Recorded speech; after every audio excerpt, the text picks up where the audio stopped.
he's always shown to have the talent, always shown to have the ability. He's done it in the IPL multiple times where he won games for his team, he in pressure situations, but he wasn't able to translate it consistently at the international level. There were spurts where he did well. I can remember that series where he had in 4 games, I believe it was 3 centuries that he scored. And then he had other games where he had 50s and got good starts. And then he had some low patches in between that saw himself out of the squad, then back in the squad, then out of the squad again. And then just close to the T20 World Cup, he lost his place in the 11. And you would think at that point, someone in a position like that, that's when self-doubt creeps in. And kudos to him for admitting to it that he did go through self-doubt, as any human being does. But kudos to him for overcoming it, because he just played the innings of a lifetime. Back to the InBetweenOvers Podcast, where your host for today's play. I'm Taran. And I'm Ishaan. Don't forget to smash the like button and subscribe to the channel. It was an iconic quarterfinal game at the iconic Eden Gardens in India. It was West Indies versus India. Basically, winner goes on towards the semi-final of the T20 World Cup. West Indies played a phenomenal knock of 195. Runs on the board, pressure on India, but India actually came through. Backs against the wall, shoulders were dropped, but India was able to secure the dub and make it to their, third, fourth consecutive semifinal. So interesting road ahead for India. West Indies, well played though. A lot to talk about. Taran, what were your initial thoughts of today's game? A man from Kerala finally had the innings that will put him in Indian folklore, getting India into the semis. It was well-deserved. It proved the faith that the Indian selectors and the management had in him for the last, not just the last few months, but for the last few years. He's always shown to have the talent, always shown to have the ability. He's done it in the IPL multiple times where he won games for his team, he in pressure situations, but he wasn't able to translate it consistently at the international level. There were spurts where he did well. I can remember that series where he had in 4 games, I believe it was 3 centuries that he scored. And then he had other games where he had 50s and got good starts. And then he had some low patches in between that saw himself out of the squad, then back in the squad, then out of the squad again. And then just close to the T20 World Cup, he lost his place in the 11. And you would think at that point, someone in a position like that, that's when self-doubt creeps in. And kudos to him for admitting to it that he did go through self-doubt, as any human being does. But kudos to him for overcoming it, because he just played the innings of a lifetime. And every single person that's a Sanju Samson fan is celebrating this win for him today. Yeah, and you called it right. It was the Sanju Samson show, and he did save a lot of careers today in my eyes. I think today, if India were to lose, you would have had questions on Gautam Gambhir, on Suryakumar Yadav, and on Sanju Samson. Let's be real. If this ended their their T20 World Cup campaign, for the next T20 World Cup, they would have started to ask questions of who fits where. And unfortunately, as always, Sanju Samson would have got the short end of the stick. But he stepped up as a lot of people expected him to. I think we were chatting before the game and we said, this is poised for a Sanju Samson show. 2 early wickets, must-win game situation. Sanju Samson, playing a few balls in, getting comfortable. This was his innings to exploit. We've seen him do it, and what a way to do it. Him being able to hit the final runs as well. It was a great watch, and I think everyone in the stadium who has followed Sanju Samson's story, which I think his debut was either 2014 or 2016. So it's been quite a number of years. He was able to sort of, as you mentioned, make do of the promises and expectations he had. It was an innings of complete class, complete control. It's the Sanju Samson that we know and have grown to appreciate. There wasn't a single mistake in his innings. He paced his innings so well. I heard Michael Vaughan say this on one of the post-match conferences online, where he said that it seemed like he went up to 5th gear. He was always in 3rd or 4th gear the entire innings, yet he had a strike rate of over 150, I believe, which is phenomenal to consider if he hasn't gone at 5th gear. That means he's shown complete control, and you saw that in his shot selection as well. There's nothing agricultural agricultural about his shots, no slogging, no power hits, just pure timing, pure class, playing the bowling as it came, hitting the balls as they were meant to be hit. There were very few manufactured shots, and it was a pure innings from a batting technique and just from a batsmanship standpoint. Yeah, and I think at the end, he also mentioned two legends of the game in his man of the match speech. He mentioned Virat Kohli and Rohit Sharma.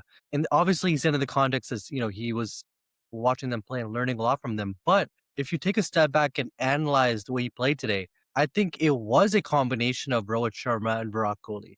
I think the elegance in which he played, the extra time he seemed to have attacking the ball, that was a Rohit Sharma, and his ability to pace the innings and the ability to sort of, he's on 30. Oh, he's already on 60. In the way Kohli would play, he kind of, was able to time his innings in a very appropriate fashion.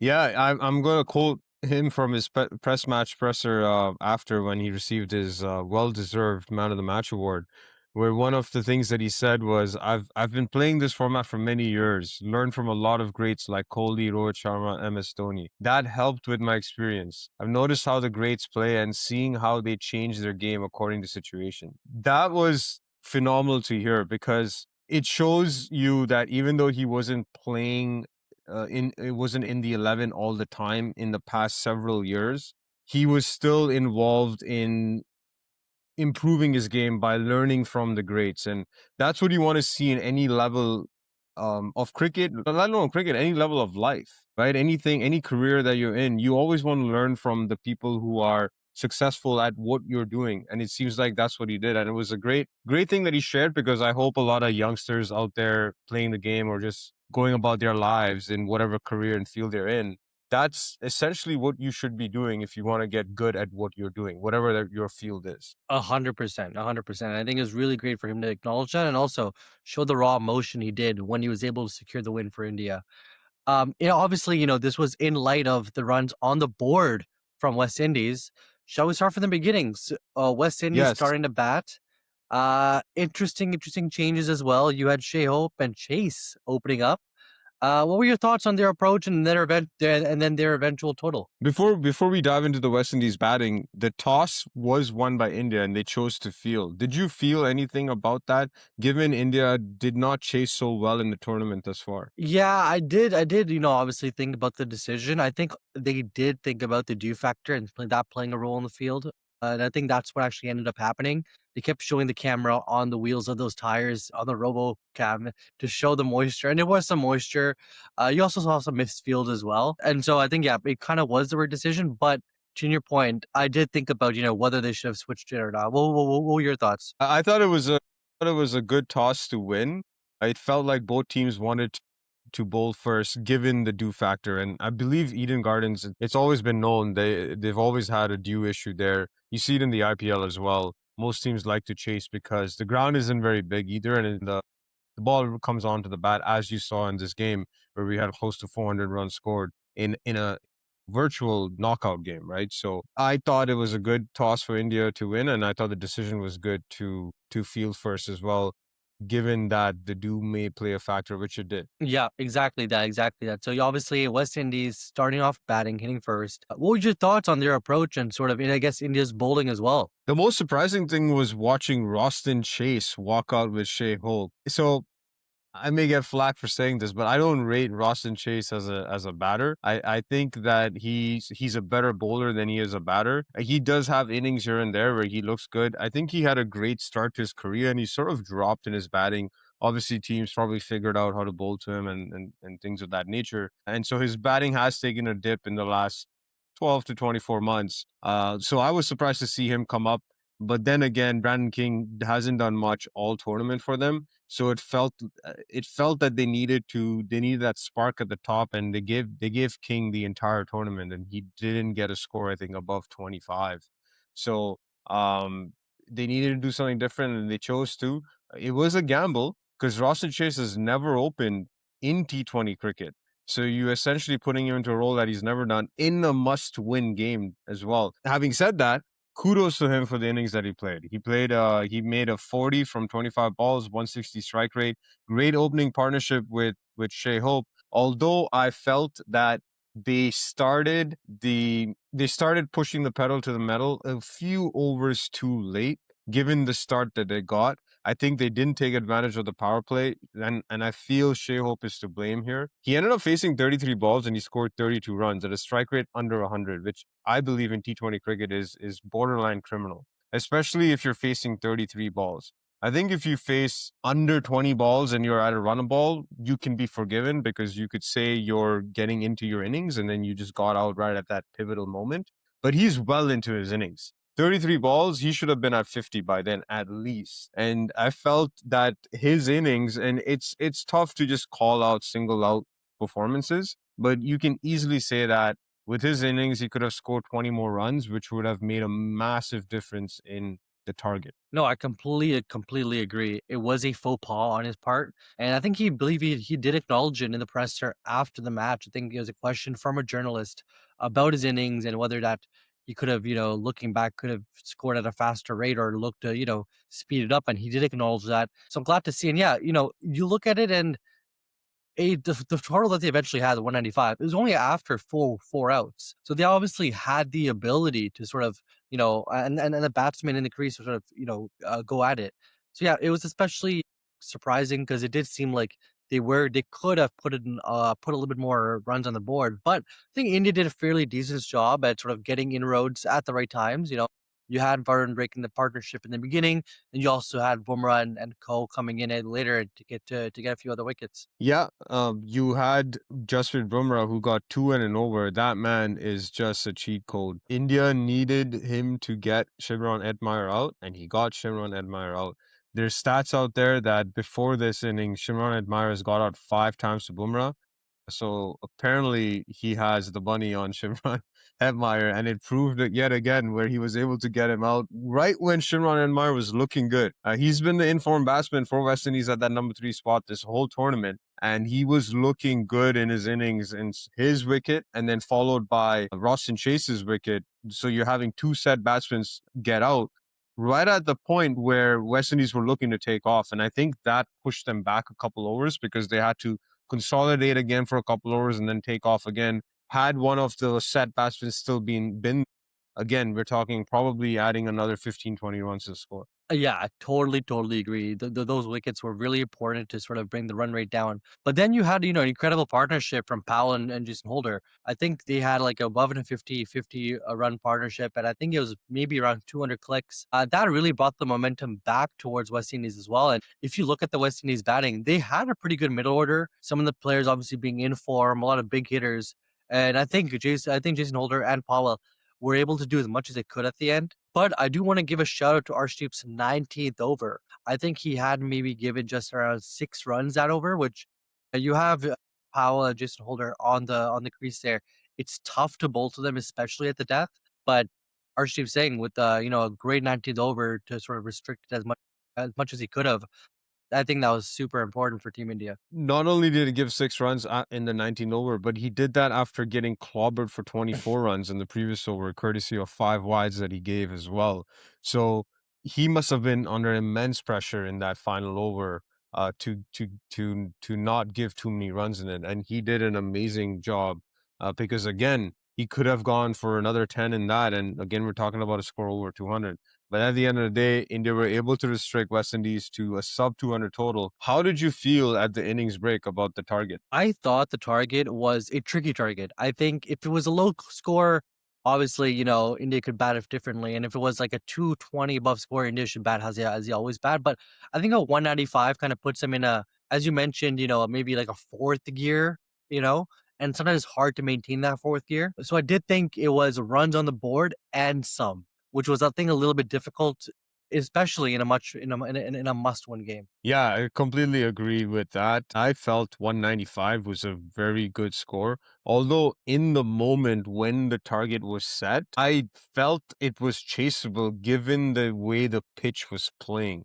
Knowing the fact that West Indies bowlers aren't as experienced or skillful as the Indian bowlers, and I felt that it was a very chaseable target from that perspective, which in itself is a big thing to say given that it was 195. If this was call it 3 or 4 years ago. You look at 195, you're leaning on the team batting first, probably winning the game, especially if they get off to a good start with the ball in the power play. And so at the innings break, for me to think that, oh, this is chaseable, says a lot about how far the game has progressed as well over the past few years, and says a lot about the pitches in India as well. The pitches like these where they're absolutely flat. You saw it in the way the West Indies were hitting through the line. Some of Holder's shots against Bumrah, he didn't even seem like he got it clean, but he was able to just go through with the shot and still clear the boundary or get to the boundary. So you felt that the Indian batters would be able to do something similar if they could get in. And so I felt confident at that stage, but 195 is still 195, that too in a knockout game. Yeah, especially that. As you mentioned, you have a little comfort as well with a score like that, with your top three batters being Abhishek Sharma, Sanju Samson, and Ishan Kishan. What were your thoughts? I know we obviously talked about Sanju Samson, but Abhishek Sharma and Ishan Kishan. So we obviously know Ishan Kishan is in form and obviously, just didn't come off today. But Abhishek Sharma, another light innings from him. Is it time to worry? I don't think it's time to worry. Although I do think there's been a slight shift in his mentality, just in the way he's approaching. It seems like in the past he was completely fearless, and I don't think he's completely fearless now. I think there's a little bit of doubt seeping in because of the failures, and that's completely normal because he's human. He's human, just like any human being, right? But you can see that in the way that he's approaching his innings. Like typically, you see him step out right away, you see him attack right away. You kind of see him bide his time, which is fine, but you get the feeling that he's hesitating in his approach, if that makes any sense. It's okay to play the way he's playing, but the intent there doesn't seem the same as it was before. You know what I mean? It still feels like he's hesitating in his approach, where he seems to be caught in two minds as to how to go about it, given the failures. So hopefully he's able to clear himself out, because India's going to need him, especially in the semi-final and the final if they get there. Because the next two games, if they play two games, are going to be against some of the best teams in this tournament. And so he has to be able to find that mental clarity that he needs to give India a good start, because it could have gone haywire for India today with him getting out and then Ishan Kishan getting out. It was a tricky spot. But once again, Surya Kumar's innings, again, it was just 18 of 16, but he provided that stability, that comfort. And that's exactly what I'm talking about to compare against Abhishek's innings. Similar type of innings, not big scores. Faced similar amounts of balls. Sky faced 5 more, but the intent was there from Sky. Like he was very clear in what he needed to do in that moment. And so I think Abhishek just needs to figure that out and it'll be fine. But yeah, it can be concerning, but I think we'll be okay. He just needs to find clarity. I agree. I don't think it's time to worry or click any panic buttons. I think I agree with you completely when it comes to his approach. Being fearless suits him. And I think no matter what Mm-hmm. failures that comes with it, it comes with the fact that he should stay fearless. And if you look at the next match, which is against England in Wankhede, the last time they both played each other in a T20 game in Wankhede, Abhishek Sharma had a great innings. That entire series, in fact, he played extremely well. So I think we should expect, this a similar performance from him because of the fact that he should be used to the opposition. He's literally played against them at the same arena within the last 6 months. So I'm expecting him to come out fearless. But to your point, maybe not time to worry, but definitely, a chance for concern in the sense that he needs to keep his mentality the same as it was in the Asia Cup. So India got home with 4 balls to spare, courtesy Sanju Samson, who we showered a lot of praises on already. Out to the rest of the batting lineup that batted around Samson, where everyone seemed to do his job. I think one of the most underrated innings in India's batting performance today is Tilak Varma's 27 or 15 balls. He provided that impetus at the time where, again, a fall of wicket would have made it tricky, or him playing at a slower strike rate could have put added pressure on Sanju. But because he was able to clear the ropes and play the innings that he did, it took some of the pressure off of Sanju, where Sanju was then allowed to just stay there right till the end and take the game deep, which is what he did. But he wouldn't have been able to do that, I think, if Tilak Varma didn't play the innings that he did. 100%. I think Tilak Varma has been exceptional, and he's been very great in being flexible. We saw him come in at a different batting position before, coming in at a different batting position now. Being flexible has been super important in this squad, and he's been able to fit like a glove, and I think that's really great. And then also, very quickly, Shivam Dube.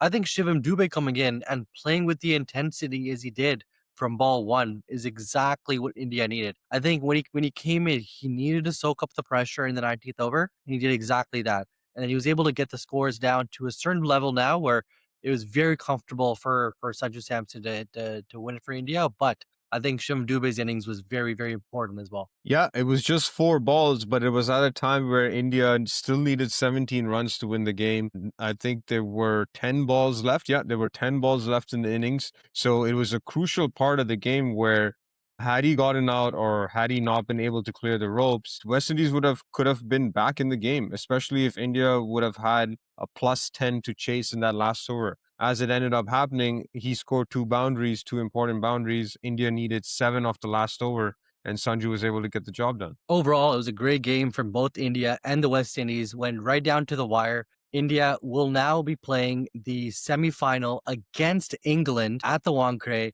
It'll be an incredible match.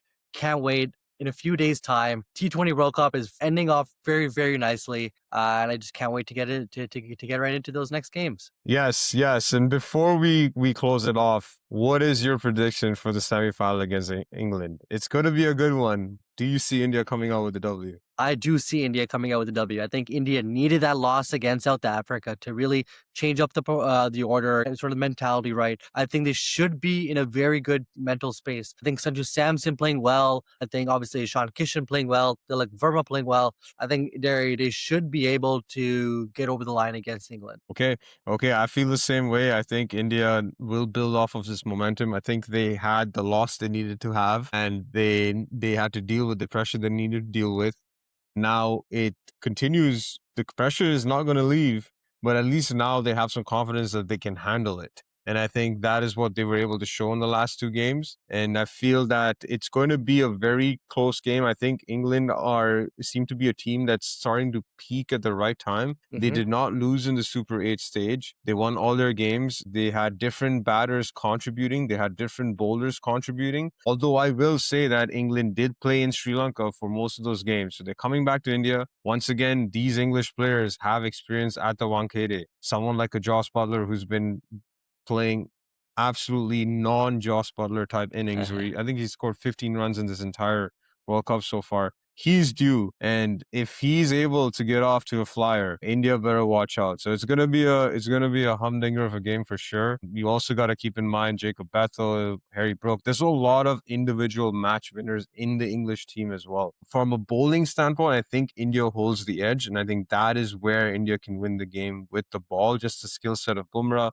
Varun Chakrabarti, if he gets a little bit of purchase out of the wicket, I think he's going to be a handful. He has been taken to the cleaners a little bit in the last few games, and that is, I feel, to do with the pitches as well. Not much in there for him. Batters can play through the line, so it's going to be fascinating to watch the battles in the game. Battle of the captaincy too. I think Harry Brook is a really good captain. So is Sky. So it's going to be great from a tactical standpoint to see if there's any specific matchups that end up taking place that we don't see coming. No, exactly right. You have history between the players. You have obviously, just recent history as well when it comes to the bilateral series. So I think it's going to be a humdinger of a match, as you mentioned. Do you see India making a change for the semifinal? That's a great question. There could be one, actually. I could see a potential change in which Kuldeep comes in for Varun Chakravarti. I think, obviously, Varun hasn't been playing to obviously his highest potential.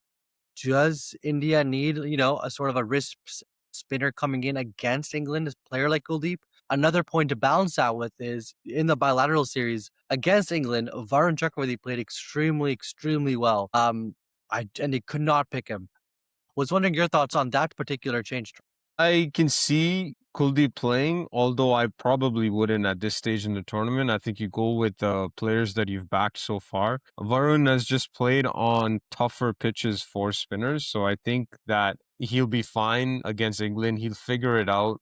The English batters can play spin, but every batter finds it hard picking Varun Chakravarti, and I feel like he has the ability. He may not be able to bowl and restrict the runs every single game, but he can take a key wicket here and there, like we saw today when he got Shai Hope out, Mhm. which was a key wicket. India weren't able to get a breakthrough when he came in his first over and did that. So I'm playing Varun Chakravarti. I think he will be able to perform well against some of the lesser batters against spin on the English side. They don't have too many. This English side is good. The T20 side is good when it comes to playing spin. I'm thinking Tom Banton, Harry Brook, Sam Curran as well. That middle order, Jacob Bethel can play spin, and of course Josh Butler at the top. Phil Salt does play spin, but I feel like he's a better batter against the faster bowlers, and I think he's a key player as well for them. But yeah, Varun will still be a good trump card for India, I feel, if they play him. Yeah, regardless or not, I think it's going to be a cracker of a game. It's at the Wankhede, semi-final of the T20 World Cup. Can't get much bigger than that. Yeah, we can't wait to bring it to you after the game. Until then, that's Stumps.